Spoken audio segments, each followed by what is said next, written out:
me thank you again for joining us, and let me open this discussion where we have the pleasure of having one of the leading protagonists in that story of change we've just seen with us today. Not just a protagonist in the change until now, but hopefully, or very clearly also in the changes in the future when Croatia will be a member of the EU. So my first question perhaps to Vesna Pusic, the Foreign Minister, is everybody in Europe aware of just how many changes there have been in Croatia? Do you sometimes find it difficult to explain to people just what it took to get Croatia to this point? Is everybody aware of, just what a weight actually there was for pro-European forces in Croatia, and how far you've come? First of all, what a film! I've almost forgotten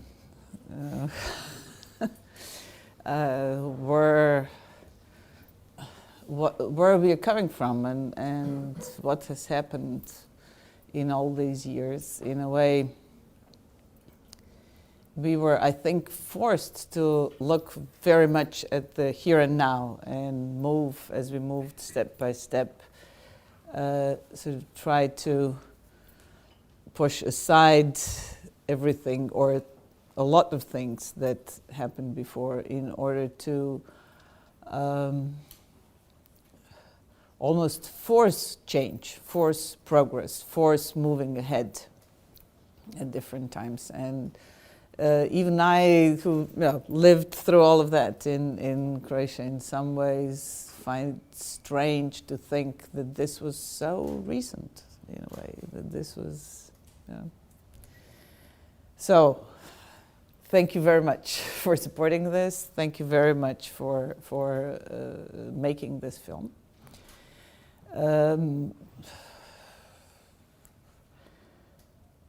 When you look at the film and it's the things that you're showing here, from today's perspective with the hindsight, it seems almost like there was a clear line of progress and that it more or less couldn't have happened any other way.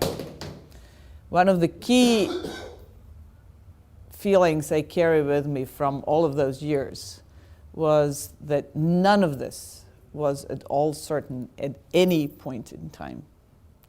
And each individual situation could have turned in at least 2 or 3 different directions. And in some ways, and in some instances, it took pretty ugly turns. Certainly, there were policies, there were moves, there were events that I vehemently disagreed with over the past 22 years. But it did create a very strong sense I think in very many people in Croatia, not necessarily only people who decided to get involved in politics, of a sense of personal responsibility. In the sense that it's not true that you cannot do anything. You actually can. Sometimes you don't succeed, but the only reaction to that could be that you try again until you do succeed.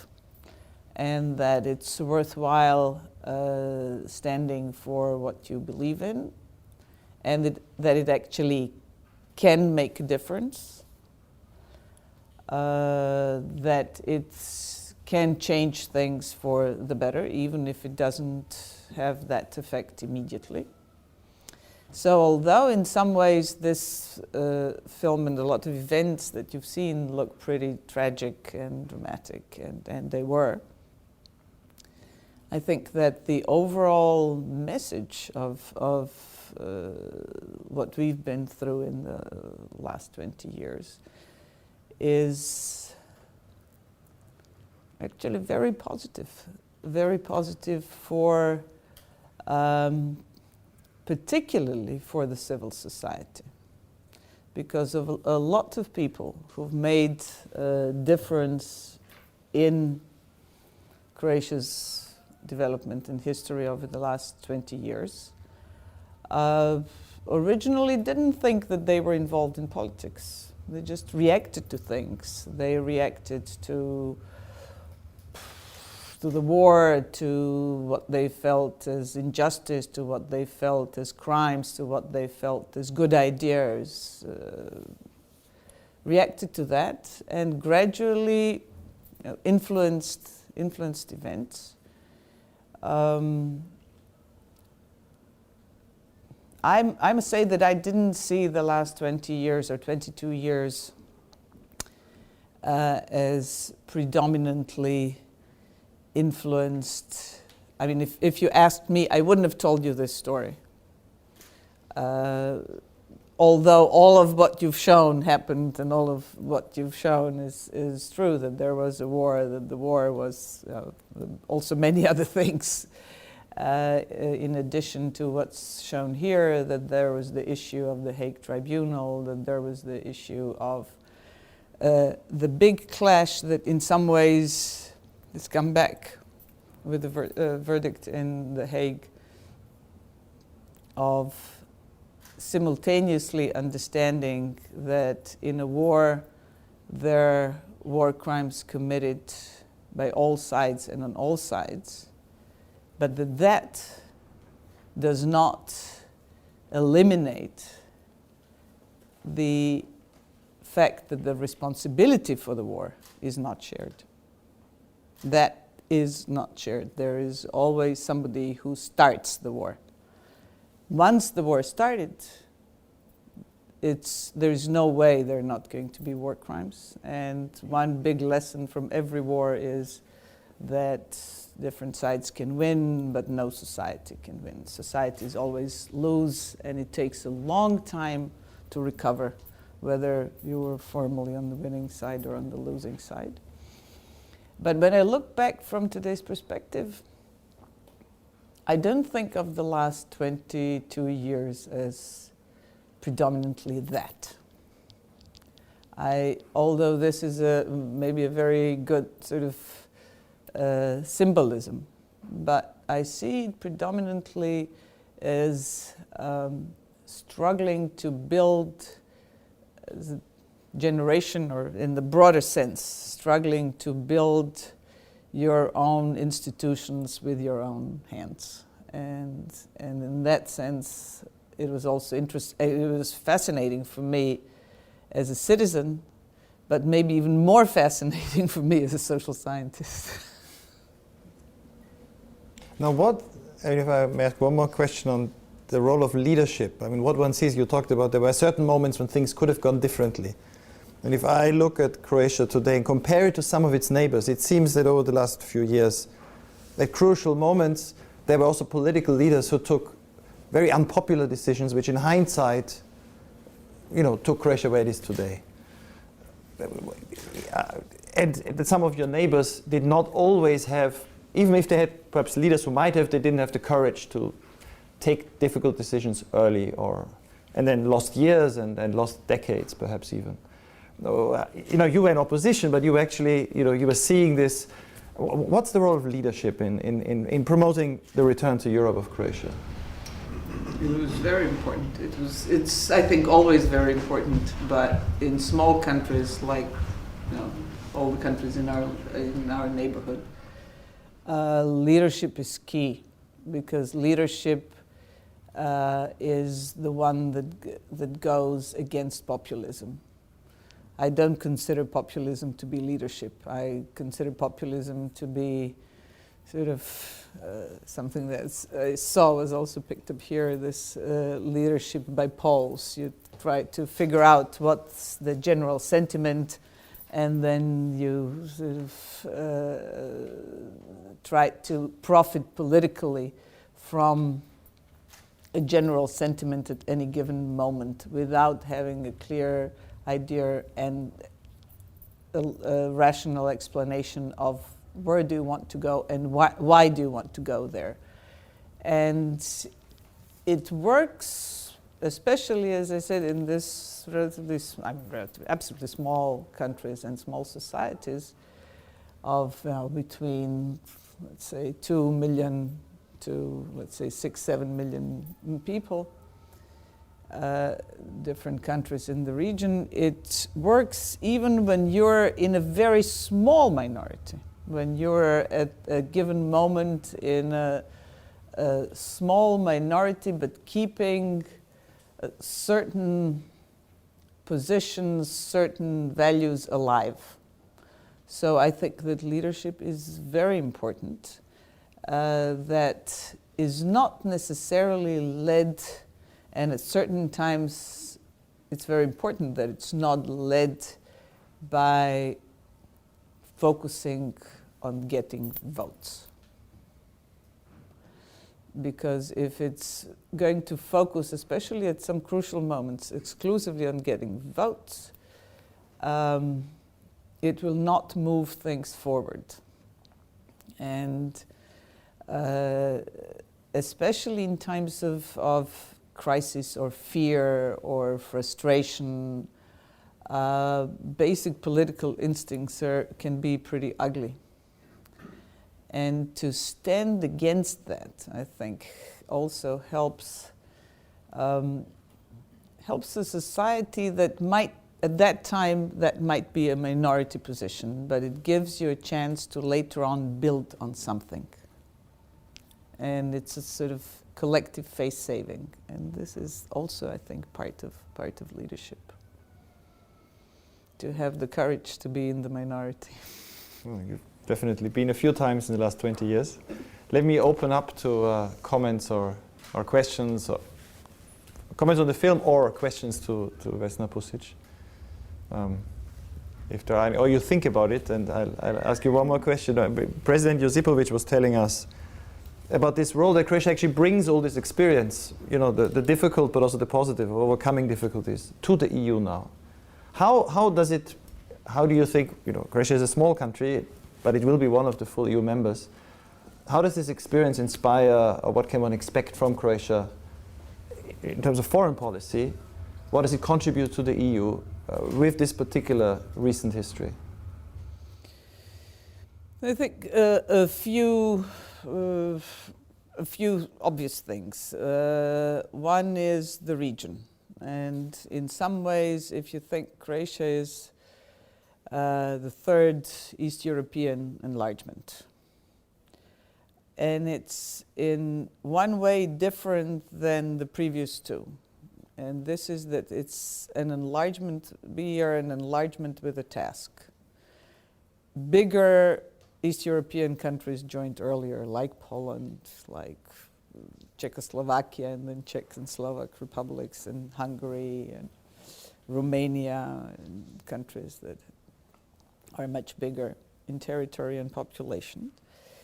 However, the first enlargement in 2004, with the 8 East European countries joining the European Union, was the big euphoria and the sort of, I always see it as the final and definitive end of the Cold War. And this is how it was seen from the old member states and by the new member states. It was seen as the reunification of Europe, and everybody was overjoyed.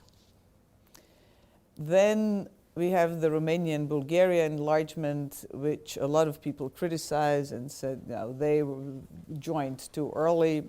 I actually don't think that they joined too early. I think that was an enlargement through which European Union was claiming territory, making sure that it was there. It was on the Black Sea. And this was the reason for Romania and Bulgaria. And then, but none of these countries were ever asked when they were joining, were ever asked in the same sentence in almost every conversation. Okay, you're joining now. When you join, what are you going to do about your neighbors? We're asked this every time, throughout. You know, how are you going to work in the region? What are you going to do about your neighbors?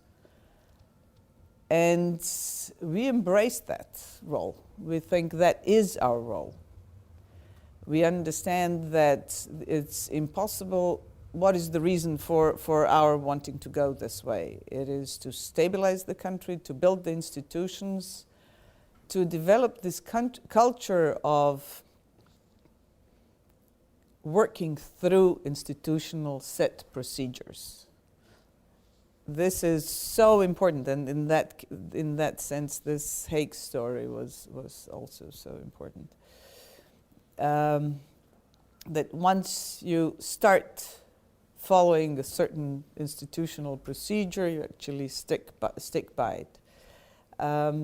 But the other thing is that you understand that it would be very difficult. Croatia is joining the European Union, but it's not moving anywhere. It would be very difficult to have a stable, functioning country without having a stable, functioning environment, an immediate neighborhood.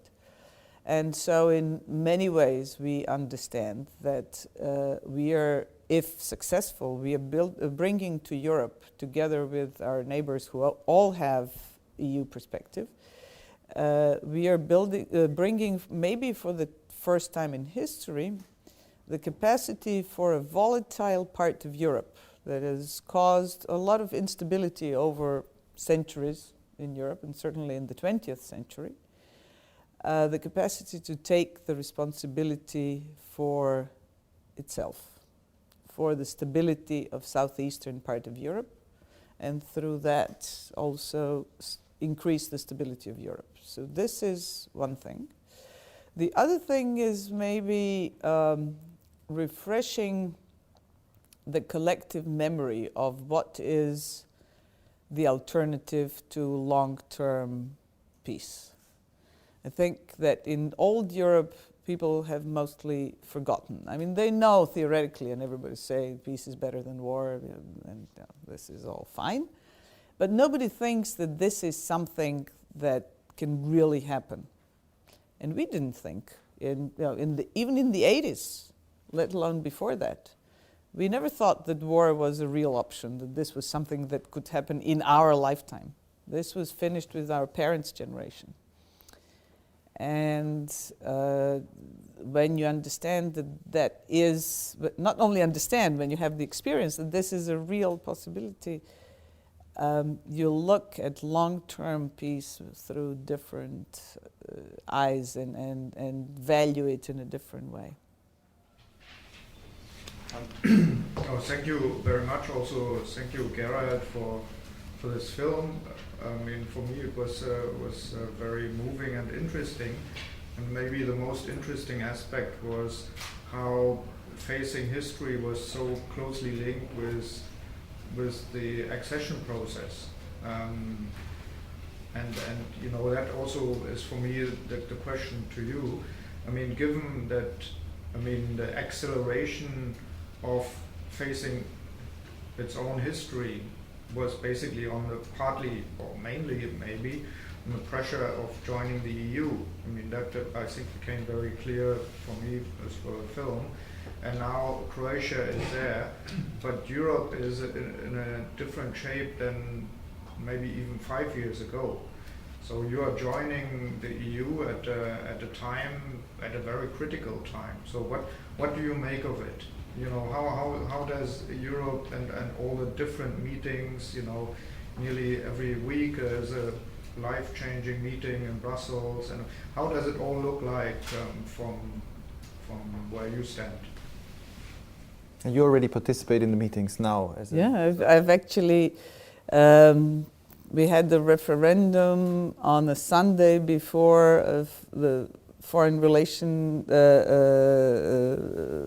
Affairs Committee meeting in Brussels, and I stayed in our parliament until 11 at night when it was clear what the results were, and then we drove off to Ljubljana because that was the only plane we had to Brussels, and flew off to Brussels. And we campaigned in the street. My colleagues here from the ministry and from different political parties actually we campaigned in the streets for the referendum. I see two questions here. One, first of all, there was as you said, the pressure from the European Union for reforms, but that pressure doesn't work. It has no meaning if the majority of the people don't want it. Conditionality is non-existent if you don't want the goal.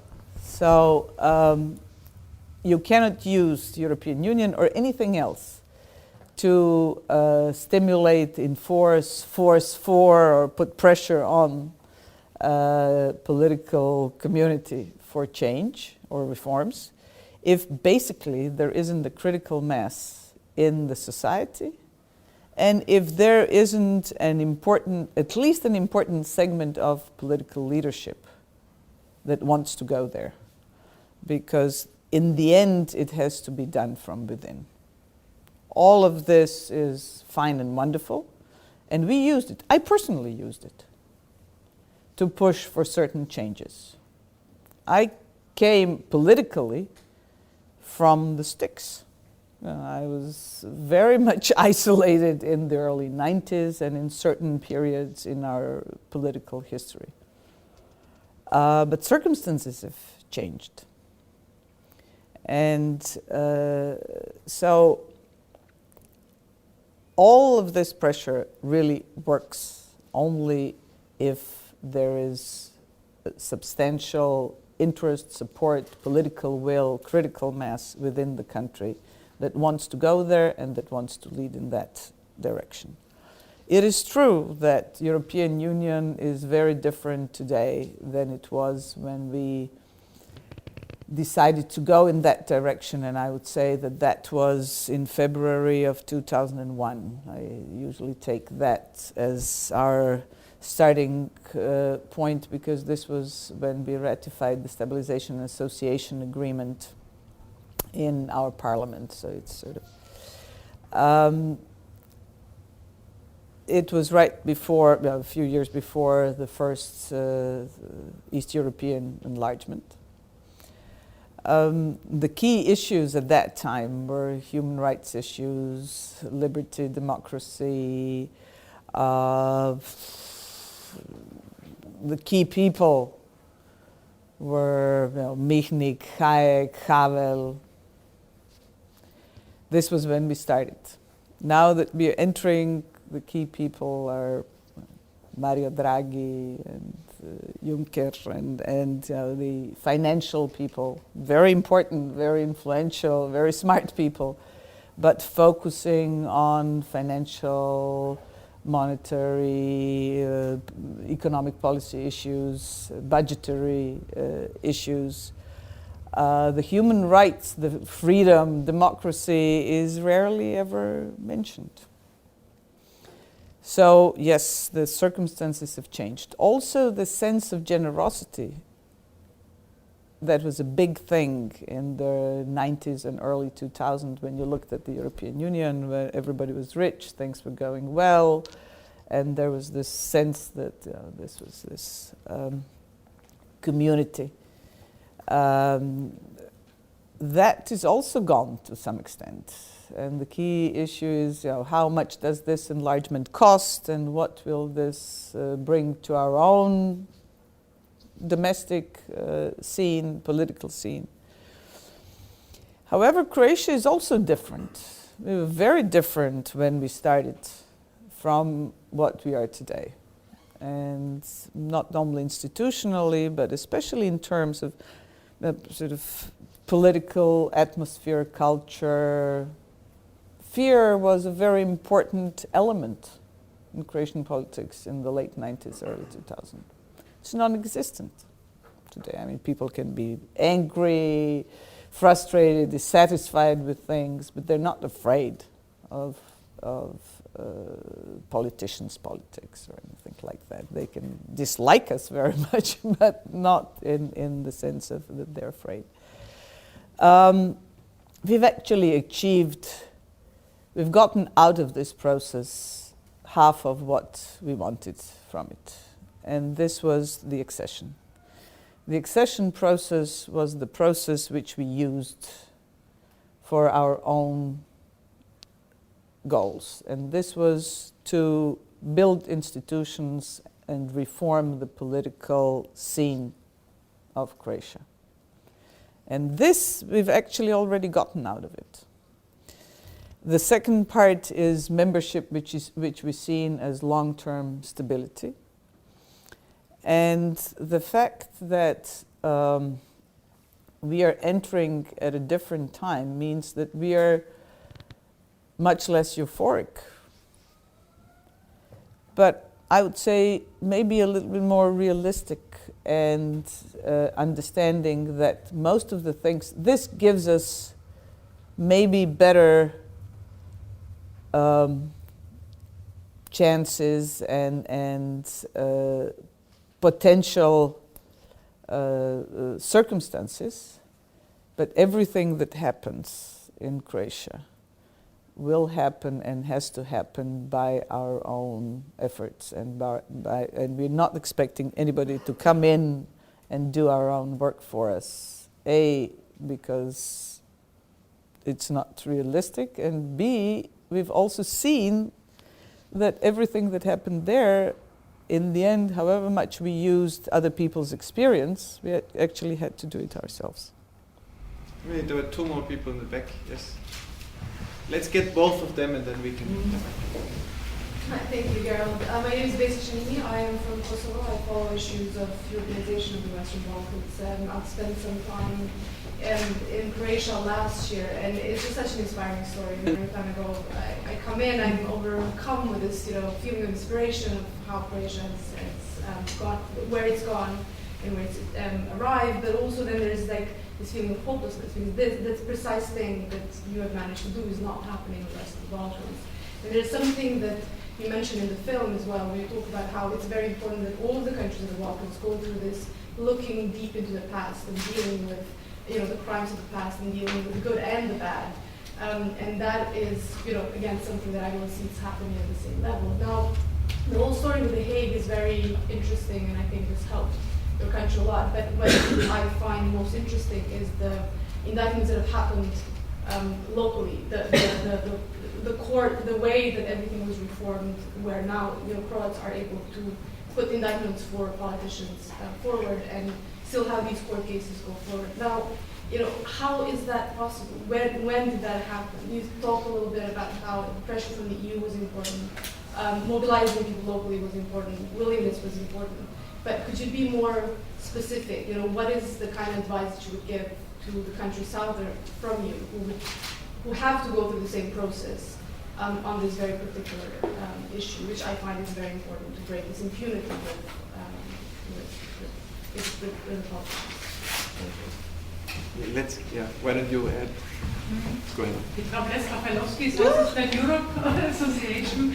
Vesna, I'm sure that you were asked 100 times already during the last week this question, but I think all of us are interested in your impressions. How do you see the impact of both of the court decisions, as well as in the region and inside the country, and especially because you pointed out the unique role of Croatia for the further development of the Western Balkan countries? I think both issues, as well as Beza mentioned, just dealing with the past, but also the Zanada issue concerning dealing with corruption and organized crime.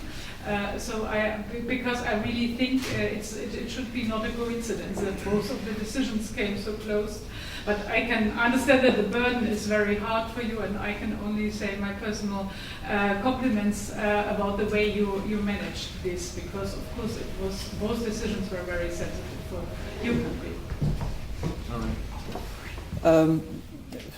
Both decisions, of course, were very sensitive, but it actually is a coincidence. I mean, sometimes things actually do happen so close together by coincidence. Because it was two very, very different cases and in two completely different locations. As far as dealing with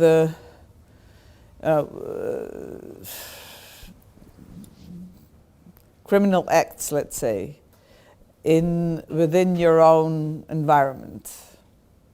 This has to do with the war crimes and with corruption cases. In Sander's case, this is not a definitive decision of the court, but in his case,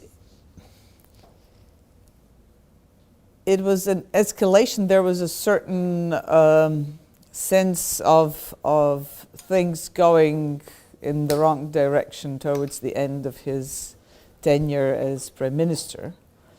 But I cannot tell you whether this would have happened if he didn't resign. He resigned in mid-term. And then a number of different things started unraveling, and there were a number of different court cases. He's only the most famous and the most dramatic one. And it's not over. I mean, this is sort of a case in a way that's still pending in the sense of a final decision in this case. But in the sense of, and what the final verdict will be, we will see, but in the sense of sending a message that corruption is an extremely dangerous business wherever you are, that message has been sent. And even if he is, in the final verdict, declared innocent, the message would have still been sent. As far as the war crimes are concerned, there were a number of people and a number of very notorious cases, let's say, in Croatia, of people who were actually convicted of war crimes in Croatian courts and who were sitting or were sitting in jail for that.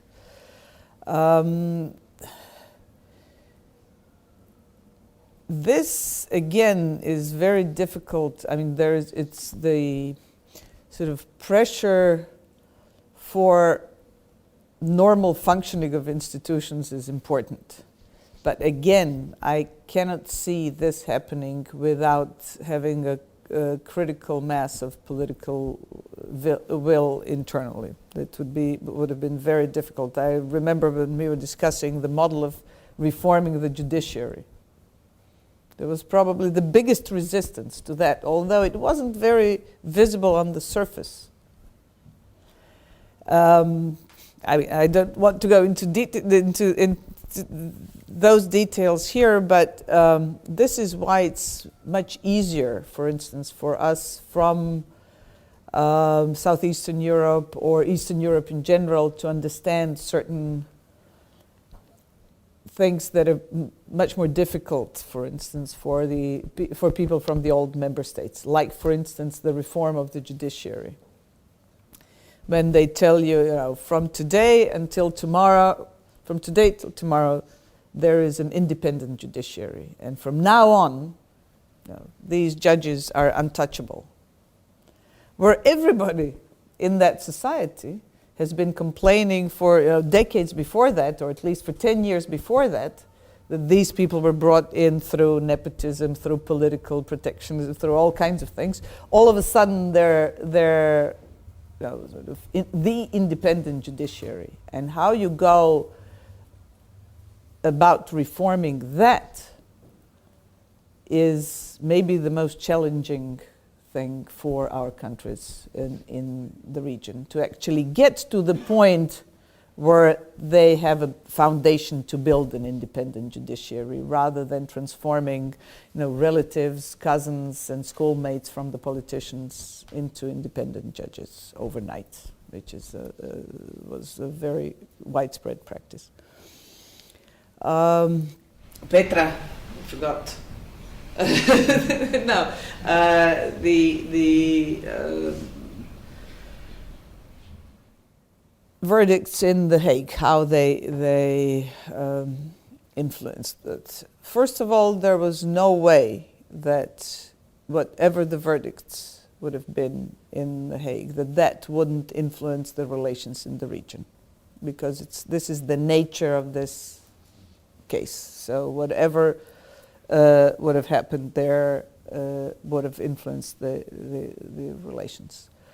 The question is whether we have enough maturity and enough focus to now be able to live through this as neighbors and as countries in the region, and then continue developing our relations. From our point of view, the extremely important message, and you've seen what some of the people were saying in the film, and you could see maybe one of the most important short documentaries could have been done on the day of the verdict, in the final verdict in The Hague, on the central square in Zagreb, where there were people that gathered to await the verdict. And everybody was psyched up to something horrible and unjust. And in a way, that sentiment was debased. All of a sudden, they were left high and dry, feeling that, what should they do now? Believe in institutions? Believe in due process? What happened? All of a sudden, the institution that they felt was somehow unjust managed to, through due process, in the end, reach a decision that they felt was just, but somehow had to accept that that was reached through due process. And I think in that sense it was at least as important as everything else. We are completely aware that in some ways we have now to also manage our relations with our neighbors, that for them, regardless of everything else, that for them this is politically an issue and a problem. We are not, there is no reason to, and wouldn't be any justification to be very high-handed about it.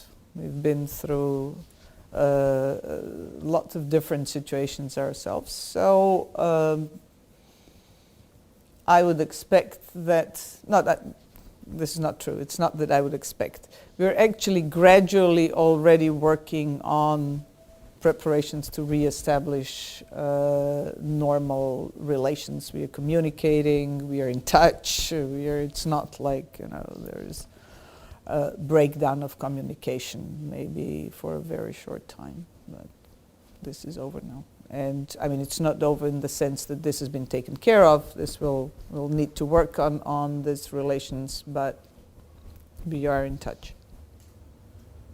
So if one has to bet next summer, Croatia's accession is certain? Or is there still an element of nervousness? There was a debate in Germany a few weeks ago. We wrote an op-ed about this. There's been some statements here. Ratification? For us, it has been a long road. We've been through all kinds of things, and I'm a very careful person. But in reality, I think there is no other outcome. This is no other possible outcome. I think this is going to happen. We will not, and I will not relax until the last ratification is in Rome, deposited, but